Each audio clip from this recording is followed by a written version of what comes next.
B Hosur sir ಅವರೇ, ರಾಜ್ಯದಾದ್ಯಂತ ರಾಷ್ಟ್ರೀಯ ಸೇವಾ ಯೋಜನೆಯ ಮುಖಾಂತರ ಯುವ ಜನಾಂಗದ ಶಕ್ತಿ ಮತ್ತು ಯುಕ್ತಿಯನ್ನ ಸಮಾಜಕ್ಕೆ ಸದುಪಯೋಗ ಪಡಿಸ್ತಾ ಇರುವಂತಹ ಕೆಲಸದಲ್ಲಿ ನಿರಂತರವಾಗಿ ತಮ್ಮನ್ನ ತೊಡಗಿಸಿಕೊಂಡಿರುವಂತಹ ಪ್ರತಾಪ್ ಲಿಂಗಯ್ಯ ಸರ್ ಅವರೇ, ಶ್ರೀ ಜಗದ್ಗುರು ರೇಣುಕಾಚಾರ್ಯ ವಿದ್ಯಾಸಂಸ್ಥೆಯ ಉಪಾಧ್ಯಕ್ಷರಾದಂತಹ ರಾಜೇಂದ್ರ ಪ್ರಸಾದ್ ಸರ್ ಅವರೇ, ಕರ್ನಾಟಕ ವಿದ್ಯಾರ್ಥಿ ಕೂಟದ ಅಧ್ಯಕ್ಷರೇ, ಕಾರ್ಯದರ್ಶಿಗಳೇ, ಖಜಾಂಚಿಗಳೇ, ಇಲ್ಲಿ ಸೇರಿರುವಂತಹ ಹಲವು ಸದಸ್ಯರುಗಳೇ, ಪ್ರೀತಿಯ ವಿದ್ಯಾರ್ಥಿನಿಯರೇ ಮತ್ತು ನಮ್ಮ ಕಾಲೇಜಿನ ರಾಷ್ಟ್ರೀಯ ಸೇವಾ ಯೋಜನಾ ಘಟಕ ಮತ್ತು ಯೂತ್ ರೆಡ್ ಕ್ರಾಸ್ ಘಟಕದ ಎಲ್ಲ ಸದಸ್ಯರುಗಳೇ, ನಿಮ್ಮೆಲ್ರಿಗೂ ನನ್ನ ನಮಸ್ಕಾರವನ್ನ ತಿಳಿಸ್ತಾ, ವಿದ್ಯಾರ್ಥಿನಿಯರು ಇನ್ನು ಒಂದು 5 ರಿಂದ 10 ನಿಮಿಷ ಮಾತಾಡದೆ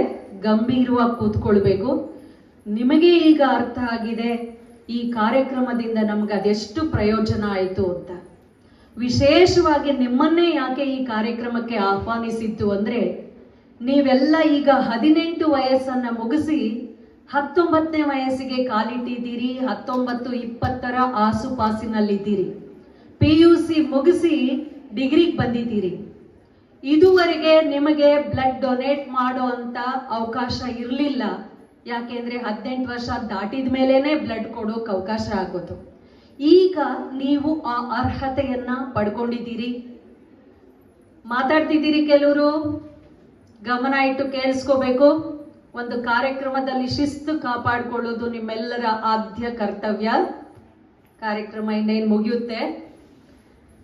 ಮಕ್ಕಳೇ, ಗೋಪಾಲ್ ಹೊಸೂರ್ ಸರ್ ಅವರನ್ನ ನೋಡಿದ್ರಿ, ಈ ನಾಡಿನ ಹೆಮ್ಮೆಯ ಪುತ್ರ.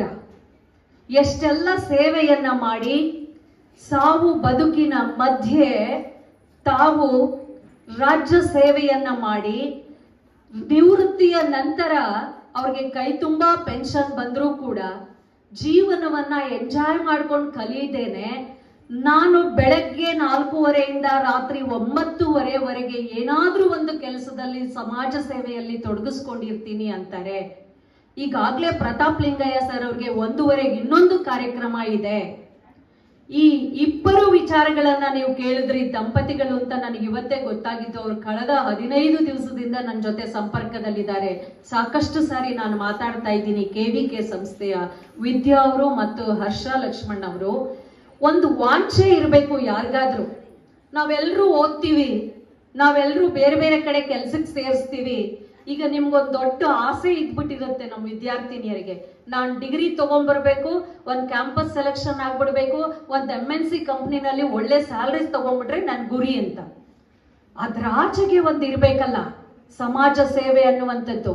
ಒಬ್ಬ ವ್ಯಕ್ತಿಯನ್ನ ಉಳಿಸುವಂತಹ ಅಥವಾ ಒಂದು ಸಮಾಜಕ್ಕೆ ಏನಾದ್ರೂ ನನ್ನದೇ ಆದಂತಹ ಒಂದು ವಿಶೇಷ ಕೊಡುಗೆಯನ್ನ ಕೊಡುವಂತಹ ಆ ದುಡಿಮೆಯ ಜೊತೆಗೆ ನನ್ನನ್ನ ಇನ್ನೊಂದಷ್ಟು ಸಮಾಜ ಸೇವೆಗೆ ನನ್ನ ಆ ಒಂದು ಶಕ್ತಿಯನ್ನ ಮತ್ತು ಯುಕ್ತಿಯನ್ನ, ವಿಶೇಷವಾಗಿ ಯುವ ಜನಾಂಗಕ್ಕೆ ಸ್ವಾಮಿ ವಿವೇಕಾನಂದರು ಹೇಳೋ ಹಾಗೆ ರೋಗಿ ದೇವೋ ಭವ, ದೀನ ದೇವೋ ಭವ, ದರಿದ್ರ ದೇವೋ ಭವ ಅನ್ನುವಂತಹ ಆ ತತ್ವಗಳನ್ನ ಇಟ್ಕೊಂಡು, ಗಾಂಧೀಜಿಯವರು ಹೇಳಿದ ಹಾಗೆ ತನ್ನನ್ನ ತಾನು ಸುಖವಾಗಿ ನೋಡ್ಕೊಳ್ಳೋದಲ್ಲ, ನಮ್ಮ ಸುತ್ತ ಸಮಾಜವನ್ನ, ನನ್ನ ದೇಶ ಯಾವತ್ತು ಸುಖವಾಗಿ ನೆಮ್ಮದಿಯಾಗಿ ಇರುತ್ತೋ, ನನ್ನ ದೇಶದ ಜನತೆ ಯಾವತ್ತು 3 ಹೊತ್ತು ಹೊಟ್ಟೆ ತುಂಬಾ ಊಟ ಮಾಡ್ತಾರೋ, ನನ್ನ ದೇಶದ ಜನತೆ ಯಾವತ್ತು ಮೈ ತುಂಬಾ ಬಟ್ಟೆ ಹಾಕೊಳ್ತಾರೋ, ಅಲ್ಲಿ ತನಕ ನನಗೂ ಆ ಸುಖ ಬೇಡ ಅಂತ ಇತರರ ಸುಖಕ್ಕೋಸ್ಕರ, ಇತರರ ಒಂದು ನೆಮ್ಮದಿಗೋಸ್ಕರ ತಮ್ಮನ್ನ ತೊಡಗಿಸ್ಕೊಳ್ಳುವಂತಹ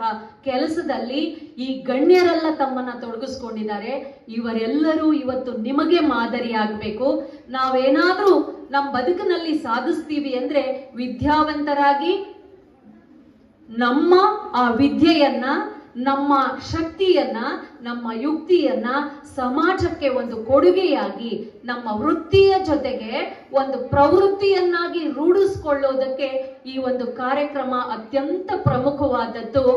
ಆ ಕಾರಣಕ್ಕೆ ನಾವೊಂದು ಈ ಕಾರ್ಯಕ್ರಮವನ್ನ, ರಜಾ ಇದೆ, ಮೇಲ್ಗಡೆ ಎಕ್ಸಾಮ್ ನಡೀತಾ ಇದೆ ಡಿಗ್ರಿ ಸ್ಟೂಡೆಂಟ್ಸ್ಗೆ, ಆದ್ರೂ ಇದು ಒಂದು ಅರ್ಥಪೂರ್ಣ ಕಾರ್ಯಕ್ರಮ ಅನ್ನಿಸ್ತು. ಯಾಕಂದ್ರೆ ಹಿಂದೆ ಬ್ಲಡ್ ನ ಮಹತ್ವ ಗೊತ್ತಿದ್ರೂ ಕೂಡ ಹೇಗೆಲ್ಲ ಕೊಡಬಹುದು, ಯಾರೆಲ್ಲ ಕೊಡಬಹುದು ಅನ್ನೋದು ಗೊತ್ತಿರಲಿಲ್ಲ. ಬಟ್ ಈಗ ಇಂಥ ಕಾರ್ಯಕ್ರಮಗಳ ಮುಖಾಂತರ ಯಾರು ಕೊಡ್ಬೋದು, ಹೇಗೆ ಕೊಡ್ಬೋದು, 18 ವರ್ಷದ ಮೇಲ್ಪಟ್ಟವರು ಕೊಡಬಹುದು, ಆಮೇಲೆ ಅವರು 45 kg ಮೇಲ್ಪಟ್ಟಾಗಿರ್ಬೇಕು, ಅವರ ದೇಹದಲ್ಲಿ ಕನಿಷ್ಠ 12 kg ಲೀಟರ್ ಅಷ್ಟು ಬ್ಲಡ್ ಇರಬೇಕು, ಹಿಮೋಗ್ಲೋಬಿನ್ ಚೆನ್ನಾಗಿರ್ಬೇಕು, ಈ ಎಲ್ಲ ನಿಯಮಗಳ ಜೊತೆಗೆ ಯಾವ ಬ್ಲಡ್ ಗ್ರೂಪು ಅನ್ನೋದು ಇರಬೇಕು. ಈ ನಿಟ್ಟಿನಲ್ಲಿ ನಮ್ಮ ಕಾಲೇಜಿನಲ್ಲಿ NSS ಘಟಕ ಮತ್ತು ಯೂತ್ ರೆಡ್ ಕ್ರಾಸ್ ಘಟಕ ವರ್ಷ ಪೂರ್ತಿ ಕಾರ್ಯಕ್ರಮ ಮಾಡುತ್ತೆ. ಮನೋಜ್ ಸರ್ ಅವ್ರಿಗೆ ಗೊತ್ತು, ಅವರ ಬ್ಲಡ್ ಬ್ಯಾಂಕ್ ಇಂದಾನೆ ವರ್ಷಕ್ಕೆ 2 ಸಾರಿ ಕನಿಷ್ಠ ನಾವು ಬ್ಲಡ್ ಡೊನೇಷನ್ ಕ್ಯಾಂಪ್ ಅನ್ನ ಮಾಡ್ತೀವಿ. ಬೇರೆ ಬೇರೆ ಕಾರಣಕ್ಕೆ ಒಂದು 50 ಯೂನಿಟ್ ಹೋಗ್ಬೋದು, ಒಂದು 60 ಯೂನಿಟ್ ಹೋಗ್ಬೋದು. ಮತ್ತೆ ಹೆಲ್ತ್ ಅವೇರ್ನೆಸ್ ಪ್ರೋಗ್ರಾಮ್ಗಳನ್ನ ಒಳ್ಳೊಳ್ಳೆ ಡಾಕ್ಟರ್ಸ್ನ ಕರೆಸಿ ಮಾಡಿಸ್ತಾ ಇರ್ತೇವೆ. ಜೊತೆಗೆ ಹೆಲ್ತ್ ಚೆಕಪ್ ಕ್ಯಾಂಪ್ಗಳನ್ನ ನಾವು ಮಾಡಿಸ್ತಾ ಇರ್ತೇವೆ. ಯಾಕೆ ಅಂದ್ರೆ ರಾಷ್ಟ್ರೀಯ ಸೇವಾ ಯೋಜನೆ ಮತ್ತು ಯೂತ್ ರೆಡ್ ಕ್ರಾಸ್ ಹೇಳೋದೇ ಅದನ್ನ. ವರ್ಷ ಪೂರ್ತಿ ನಮ್ಮ ಕಾಲೇಜಿನ ರಾಷ್ಟ್ರೀಯ ಸೇವಾ ಯೋಜನೆ ಮತ್ತು ಯೂತ್ ರೆಡ್ ಕ್ರಾಸ್ ತುಂಬಾನೇ ಆಕ್ಟಿವ್ ಆಗಿ ಎಲ್ಲ ಕೆಲಸಗಳನ್ನ ಮಾಡುತ್ತೆ. ಮಕ್ಕಳು ಕೂಡ ಅಷ್ಟೇ ಇನ್ವಾಲ್ವ್ ಆಗ್ತಾರೆ. ಇವತ್ತು ರಾಜ್ಯ ಘಟಕದ ಪ್ರತಾಪ್ ಲಿಂಗಯ್ಯ ಸರ್ ನಮ್ಮ ಕಾಲೇಜಿಗೆ ಈ ವೇದಿಕೆಗೆ 2ನೇ ಸಾರಿ ಬಂದಿರೋದು. ಹಿಂದೆ ಉದ್ಘಾಟನಾ ಕಾರ್ಯಕ್ರಮಕ್ಕೆ ಬಂದಿದ್ರು. ಬಿಡುವಿರದ ಕಾರ್ಯಕ್ರಮಗಳ ಮಧ್ಯೆ ಈ ಇಬ್ಬರು ಗಣ್ಯರು ನಮ್ಮ ಇಂಥ ಒಂದು ಒಳ್ಳೆ ಕಾರ್ಯಕ್ರಮಕ್ಕೆ ಸಾಥ್ ಕೊಟ್ಟು ನಿಮ್ಮೆಲ್ಲರನ್ನ ಸ್ಫೂರ್ತಿದಾಯಕವಾಗಿ ಮಾಡಿದ್ದಾರೆ. ವಿಶೇಷವಾಗಿ ಗೋಪಾಲ್ ಹೊಸೂರ್ ಸರ್ ಓದ್ಕೊಂಡಿದ್ದಾರೆ, ತುಂಬಾ ತಿಳ್ಕೊಂಡಿದ್ದಾರೆ. ಇನ್ನೊಂದು ವಿಶೇಷ ನಾನು ಗಮನಿಸಿದ್ದು, ಇವರಿಬ್ರು ಗಂಟೆಗಟ್ಲೆ ವಿಚಾರ ಇಲ್ಲದೆ ಮಾತಾಡ್ತಾರೆ. ಯಾಕಂದ್ರೆ ಇಬ್ರು ಕೂಡ ಲೆಕ್ಚರರ್ ಆಗಿ ಮೊದಲು ಕೆಲಸ ಮಾಡಿರೋ ಅಂತವ್ರು. ಭೌತಶಾಸ್ತ್ರದ ಪ್ರೊಫೆಸರ್ ಆಗಿದ್ದಂಥವರು ಗೋಪಾಲ್ ಹೊಸೂರ್ ಸರ್ ಅವರು. ಪೊಲಿಟಿಕಲ್ ಸೈನ್ಸ್ ಪ್ರೊಫೆಸರ್ ಆಗಿ 15 ವರ್ಷಗಳ ಕಾಲ ಸೇವೆ ಸಲ್ಲಿಸಿರುವಂತವರು ಪ್ರತಾಪ್ ಲಿಂಗಯ್ಯ ಸರ್ ಅವರು. ಸೊ ನಿರರ್ಗಳವಾಗಿ ಗಂಟೆಗಟ್ಟಲೆ ಸಾವಿರಾರು ಜನ ವಿದ್ಯಾರ್ಥಿಗಳಿಗೆ ಯಾವುದೇ ರೀತಿಯ ಮೋಟಿವೇಶನ್ ಅನ್ನ ಮಾಡುವಂತಹ ಸಾಮರ್ಥ್ಯ ಉಳ್ಳವರು. ಬಿಡುವಿರದ ಕೆಲಸದ ಮಧ್ಯೆ ನಮ್ಮ ವಿದ್ಯಾಸಂಸ್ಥೆಗೆ ಬಂದು ತಮ್ಮ ಅಮೂಲ್ಯವಾದ ವಿಚಾರಗಳನ್ನ, ತಮ್ಮ ಅಮೂಲ್ಯವಾದ ಸಮಯವನ್ನ ನಮಗೆ ಕೊಟ್ಟಿದ್ದಾರೆ. ಜೊತೆಗೆ ನಮ್ಮ ಕಾಲೇಜನ್ನ ಆಯ್ಕೆ ಮಾಡಿಕೊಂಡಂತಹ KVK ಸಂಸ್ಥೆಯ ವಿದ್ಯಾ ಅವ್ರಿಗೂ, ಹರ್ಷ ಅವ್ರಿಗೂ ಕೂಡ ನಾನು ಈ ಸಂದರ್ಭದಲ್ಲಿ ಕೃತಜ್ಞತೆಯನ್ನ ಸಲ್ಲಿಸ್ತೇನೆ. ಜೊತೆಗೆ ನಮ್ಮ ಶ್ರೀ ಜಗದ್ಗುರು ರೇಣುಕಾಚಾರ್ಯ ವಿದ್ಯಾಸಂಸ್ಥೆ 1945ರಲ್ಲಿ ಪ್ರಾರಂಭ ಆಗಿರುವಂತದ್ದು. ಅಂದ್ರೆ ಸ್ವತಂತ್ರ ಪೂರ್ವದಿಂದ ಇರುವಂತಹದ್ದು. ವಿದ್ಯಾಕ್ಷೇತ್ರಕ್ಕೆ ಪರಮ ಪೂಜ್ಯರ ಕೊಡುಗೆ ಅಪಾರ ನಾಡಿನಾದ್ಯಂತ. ಅಂತಹ ವಿದ್ಯಾಸಂಸ್ಥೆಯ ಪರವಾಗಿ ಗೋಪಾಲ್ ಹೊಸೂರ್ ಸರ್ ಅವರಿಗೆ, ಪ್ರತಾಪ್ ಲಿಂಗಯ್ಯ ಸರ್ ಅವರಿಗೆ, KVK ಸಂಸ್ಥೆಯ ಎಲ್ಲ ಸದಸ್ಯರಿಗೆ ನಾನು ಈ ಸಂದರ್ಭದಲ್ಲಿ ನಮ್ಮ ಉಪಾಧ್ಯಕ್ಷರ ಪರವಾಗಿ ಕೂಡ ಧನ್ಯವಾದಗಳನ್ನ ಹೇಳ್ತಾ, ಕಾರ್ಯಕ್ರಮವನ್ನ ಸದುಪಯೋಗ ಪಡಿಸಿಕೊಂಡಂತಹ ಎಲ್ಲ ವಿದ್ಯಾರ್ಥಿನಿಯರಿಗೂ ಈ ಸಂದರ್ಭದಲ್ಲಿ ಕೃತಜ್ಞತೆಯನ್ನ ಸಲ್ಲಿಸ್ತೇನೆ. ಧನ್ಯವಾದಗಳು.